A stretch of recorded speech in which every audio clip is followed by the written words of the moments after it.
Hello, welcome to Bryant Fitness Systems. Thank you for clicking on the video. I'm Scott Bryant, and this video is all about 25 years of successfully running my own business. Now, when you set up a business, you need to have a business name. Mine is Active Bryant Systems, and you may need to patent in that name so nobody else nicks it. And then the other thing about being in business, you need to do multiple things in which to stay successful and not fold. Many businesses close down within the first or the fifth year of being in business. And the reason why is because many of them are doing a business that they don't really love to their core. And they don't put in place the things that need to be in place in which to have a successful business. So one thing that you need to do, which is, I've done a short video on it, which is you need to get people to know, trust and like you. When you get people to know, trust and like you, it's easier to do sales. Or if you're getting referrals, it's easier to do sales as well. But it doesn't always work like that. Sometimes you can get a referral that can be a pain in the arse. And when you decide to get rid of that referral, it upsets your client, so you can end up losing another client. So be very careful with that. I'm just going to talk about the pitfalls and the positiveness of what you can do. Does that make sense with my 25 years of experience? So I'm a master pull check practitioner level 5. There's my license. Just got that through this week, sorry. And I've worked extremely hard in which to become a master pull check practitioner. He doesn't give his certificates away easily at all, which makes them even more valuable, and they're not cheap neither. So if you are a budding check practitioner or you're a personal trainer and you just started, I hope you watch the video to the end. It's going to be quite long because I'm going to give you some great hints and tips that you can try out and see what works for your business. So first of all, I've been on Google for just over 20 years now, and you can check me out. You go to Google, put in Active Bryant Systems, look at my business page, and it will tell you how long I've had a profile with Google for, which has been over 20 years. But before that, I was helping people, talking about diet, exercise, when I was doing security work. So I always knew that this was the job I needed to do. When I found it hard really to find a job that I was really passionate about. Being a doorman was okay, but the money was irregular, and obviously getting a broken nose and having other things happen as a doorman, the money wasn't consistent enough and wasn't enough for putting my life on the line for other people that didn't really care about you, you know. So after becoming a personal trainer in 2000, I soon realised that the personal trainer world was even saturated then. It's even more saturated now. There's 46 trainers in my local area, but only one check practitioner as far as I know, with the master level 5 that I've got. So you need to, as a personal trainer or a check practitioner, find out what your niche is. What are you good at? You know, I'm really good at the assessments of the check system and the program design and working with clients. And I've had to learn to be good at business. Like, my rate starts at 135 an hour. And I soon realised that the lower my rate was, the more I got clients that really didn't put their heart into the check system. Now, the check system is not only about training you as the trainer and changing you how you do things, but it's obviously helping your clients as well, and it goes super depth and in deep. So you've got to make sure that you get the right types of clients. So there's my master's license.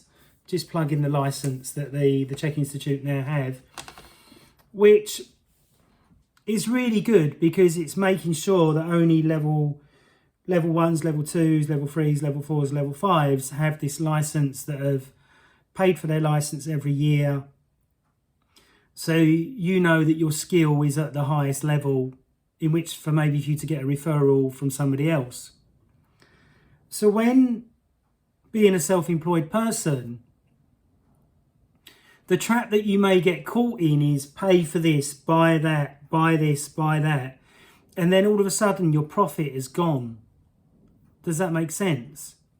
So I was chatting to a friend the other week and I said to them, you know, they said, oh, I'm going to start in business as a PT. What do I need to do? And I went, well, if you're going to go self-employed, you must make sure you've got a year's salary saved in the bank. So this means you've got a safety net. If something goes wrong, which many things can go wrong, you can fall back on that and not be so stressed out because no money's coming through the door, especially with, you know, inflation through the roof and mortgages through the roof, which is affecting everyone. I went to see a client the other day and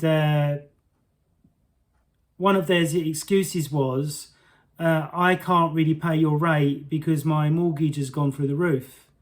And I'm like, well, I run a business and this is my rate. If you can't pay it, I can't help you. I'm sorry, you know. And this is one thing you need to be in business, is be totally upfront and straight. And that's how I am with all my clients and anyone that I've ever worked with. I don't bullshit you, lie to you, make empty promises that I can't make happen, if that makes sense. So always be honest, always be truthful. If you can't get the result, if in doubt, phone comes out and you find somebody that can. Or if you feel unsure, tell the client that you feel unsure. So I had a recent thing that happened. I wanted to adjust an atlas of a client. The client didn't want me to do it. So I sent them somewhere else, but it'll be 10 times more expensive. But if that's what makes them feel comfortable, then I'll send them that route. Does that make sense? So it's really, you got to make sure that your clients or the people that you're meeting up with know, trust and like you. When they know, trust and like you, then they'll buy from you. Okay? But it's quite hard to get in front of lots of people. If you're in a big gym, it's quite easy because you walk around, walk the floor and chat to people. And unfortunately, I was at one gym, which is well known, Virgin Active. I trained there for 3 months. Not one PT said hello. Not one. And now I'm at Fitness First. I've had one PT just say hello. Didn't start a proper conversation or anything like that. So that just makes me realise that a lot of trainers are not like how I was when I was walking the floor in the gym. I'd go up to people and go, what are you doing that leg press for? What are you doing that lat pull down for? What are you doing, you know, get in their heads, talk to them and let them know that I was easy to talk to and that they can come and ask for advice if they wanted advice, or they could tell me to F off if I was pissing them off, you know what I mean? Which I've got that type of personality. I'm like Marmite. You either hate me or you really love me. And I couldn't give a shit either way, to be honest with you. But when I was walking the floor in gyms, I found that was the best way to get clients, was chat to everyone all the time. Giving out free advices to help people see what watches they've got on. If you've got a Rolex on, then you know that they can afford your services. If they've got a Casio, they may not be able to afford your services. Does that make sense? So the other thing that you've got to watch out for is paying out for many things, okay? So as a PT, you're definitely going to need an accountant. You're definitely going to need, you know, business cards and stuff like that. But all that can go against your end of expenses, you know, of what you spent. You know, you might need a printer to print off all your own documents and stuff. That's what I do at home.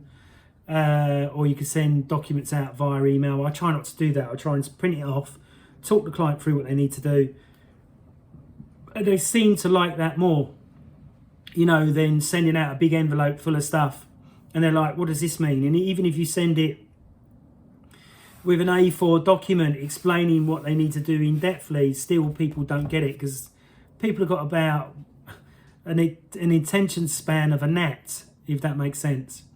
Which there may be some gnats on here now have already disappeared, you know, they're not got to the end of the video yet. So make sure you've got a year's salary saved. Make sure that you try and individualise your services, so like gold, silver and bronze, that's what I have. Then that way, if the person's a bronze person and they can't afford all of what I do, at least they can get a percentage of what I do. Does that make sense? And remember, if you look at Apple has, the £1,000 smartphone, the £800 smartphone, and the £500 smartphone. So why can't you do that in your business? Why can't you do that in your business if you've got multiple things that you can sell to clients? So I do lab testing, I do metabolic typing testing. There's many other things that I do in my business. But one thing I don't do is, which I've seen other trainers do, where they're charging for Theragun sessions. I can see why they're doing it, because if they have to buy a new Theragun, it might cost them 150 quid. But the way I look at it, my clients are coming to me for 1 hour, and I want to give them the best service I possibly can. And one way of doing that is using the Theragun at the end of the session to loosen them off and make them feel really, really good when they're walking out the door, type thing, So buy the Theragun, use that as an extra service, or you could do diet and lifestyle as an extra service, or you could do a stretching program or a holiday program that they can use as an extra service.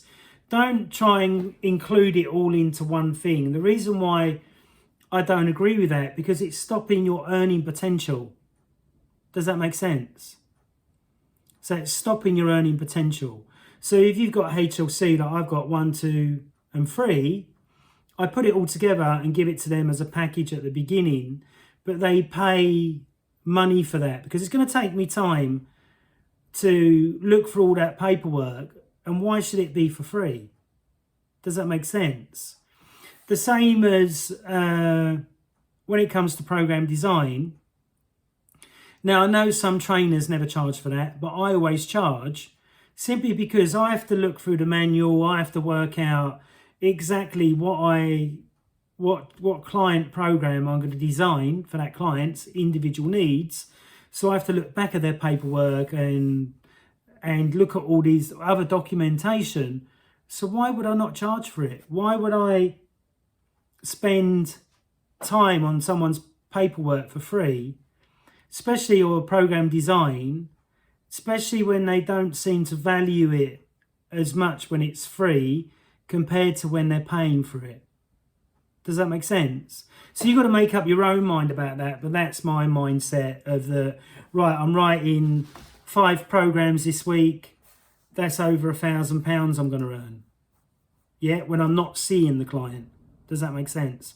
And I give them a hard copy as well as an email copy, and I keep a copy on my file, as well as I have a copy when they turn up when we do a session together. Does that make sense? And this way you can look back over the months or weeks that they're with you and document the improvement. And like I say to all my clients, do you remember when you couldn't do hip extension? Do you remember when you couldn't do lower abdominal exercises? Do you remember when you couldn't squat properly or deadlift properly or bent over row, and how I've got you over that now? Oh yes, Scott, yeah, I understand, and I document it as well. Does that make sense? So that's another way that you can make extra revenue, charging for individual services. And obviously, if I do lab work with a client, that is never free because it's really expensive. And then with some clients, if they're on a real tight budget, I will recommend supplements and stuff like that to them.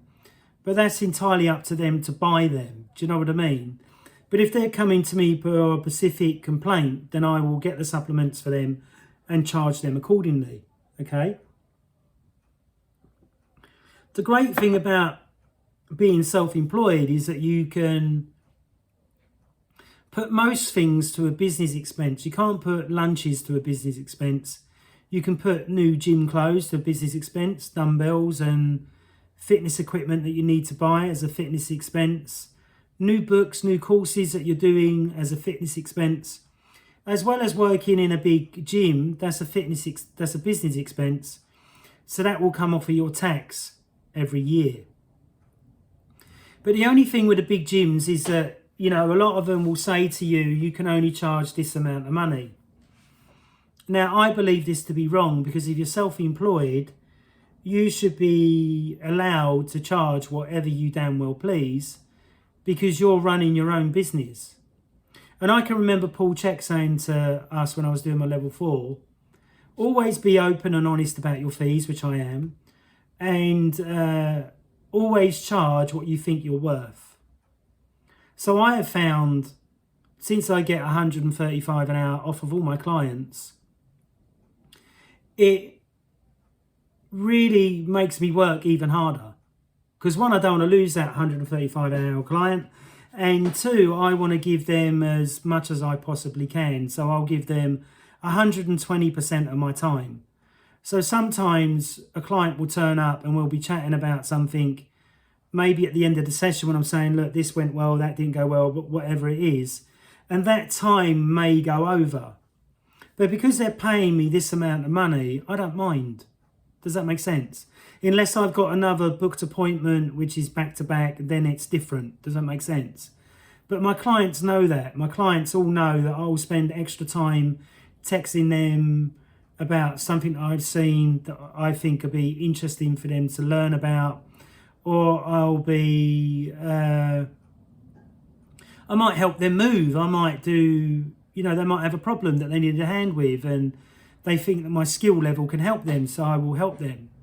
So always go the extra mile because they'll keep your business going.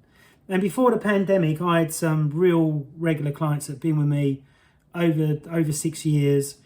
And I've still got one client that's been with me for over 25 years. And it's not the case that I've never gotten the result. It's the case that he knows that he wouldn't do it on his own. He knows that if he's got a trainer and he's booked a trainer, doesn't like to lose money, so he has to do it with somebody. Does that make sense? So in your business, get people to know, trust and like you. Look at the businesses around and see what they're charging. And don't always go by, they're charging 50, so I'm going to charge 50. Remember that the client or my clients want the Rolex. They don't want the Casio. Or the client doesn't want the Skoda, they want the Alexis. Does that make sense? So you need to charge your fees according to your living standard and how you want to live. I like eating organic food. It's expensive. I like going abroad. That's expensive. I like buying other things that are really expensive. And I know that if my fee wasn't enough, I wouldn't be able to do that. Then the other thing you've got about your fee is that when your fee is at a decent rate, you can save more, you can do more, and you can study more. I've got 1,000 books behind me. One book, a couple of books or one or two books were £100 each. Other books are £50, £60 each because of the knowledge and the information in them books. Whereas if I was charging 40 quid, 10 quid an hour, I wouldn't be able to afford them books. Does that make sense? But that goes against my tax again. So remember that, yeah? Always get clients to know, trust and like you. What I hate, I was working with a web guy recently, and when he wasn't well, and every time I text him, he wasn't in touch. Then it took about a month of me texting him nearly every week, until the third week when he said, I've been ill. And I'm like, wait a minute, you run a business, you should be letting your clients understand that you're ill, you're going to be ill for a certain period of time, and you will be back on it, helping them with their businesses or doing the things that you want them, that they've asked you to do. So I would never do that with my clients. As soon as something's going wrong or I've got to travel because, something's happening in family or something like that, I let them know instantly, straight away. And I don't understand why business people don't do that. And I don't understand why some business people think that people are going to go after them. You've got to go after the lead. So as soon as I get a lead through my website or on my phone, I'm on it straight away. I'm calling, texting, trying to find out whether they're genuine or not. Like I had a lead come through the other day, which didn't turn out to be genuine. But it was a lead anyway. Does that make sense? So remember, you got to get people to know, trust and like you. If you've got any questions, post below and I'll answer your questions. or if you want me to do a video on a certain subject that's bugging you, then let me know. Thank you very much. Active Bryant Systems, 18-inch arms, master check practitioner, book author, all-round top geezer. Speak to you soon. Bye.